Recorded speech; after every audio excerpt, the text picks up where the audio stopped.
तेरी दुलारी मन जोगी संग लागा। ऐसे देखा हमने उसको हमारी गली लगते हुए। सुन के मेरे दिल को इतने तेज से धक्का लगा कि अरे ऐसी भी औलादें होती है क्या? अरे ऐसी भी औलादें होती है। 3 दिन हम उसकी शादी में रहे, 3 दिन ऐसा लगा कि किसी ने गू का भरा चप्पल जूता मार रहा हो मेरे मुंह में। ऐसा लगा था हमको।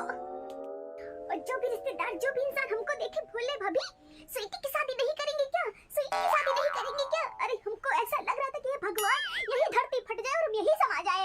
इतना ज्यादा हमको बुरा लग रहा था। वहाँ एक समय होता है, एक उम्र होती है शादी ब्याह का। अरे हम ठीक है, हम तो कहते 40 साल बाद करो।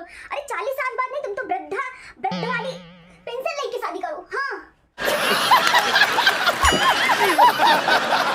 जब बच्चों को लेके समस्या होगी ना, जब बच्चों को लेके समस्या होगी तब समझ में आएगा कि मम्मी भाषणबाजी नहीं देती थी, मम्मी बिल्कुल सत्य कहती थी, बिल्कुल सत्य कहती थी। अभी तो हवाई फेरे लग रही ना सबको मेरी बातें, अभी तो लगेंगी क्योंकि सच तो कड़वा ही होता है। बच्चों को तो एक बार कान से सुनेंगे दूसरे कान से बाहर निकाल देंगे। भैया तुमको पढ़ाई करनी है तो शादी के बाद कर लेना ना, तुमको कौन रोक रहा है? लड़के वाले से उसी हिसाब से बात करेंगे ना कि भाई हमारी बेटी को आगे पढ़ना है।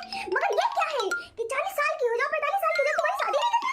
अरे थूकते लोग हमको, थूकने लगे हैं। इतनी बड़ी बिटिया को घर पे बैठा के रखा है, शादी ब्याह तो कर दो। मगर क्या करूं, मेरी चली कट्टू ना, कोई सुनता ही नहीं मेरी। अभी तुम बात करती हो पढ़ाई क्या? शिल्पी को देख लो, शिल्पी को देख लो। शिल्पी भी तो शादी के बाद पढ़ाई करी थी ना, 7 महीने का बच्चा लेके गई बीएड का पेपर देने। अरे चलो वो बात ठीक है, माना कि वो फेल हो गई। ठीक है फेल हो गई, मगर उसका साहस देखो, उसका हौसला देखो। कहीं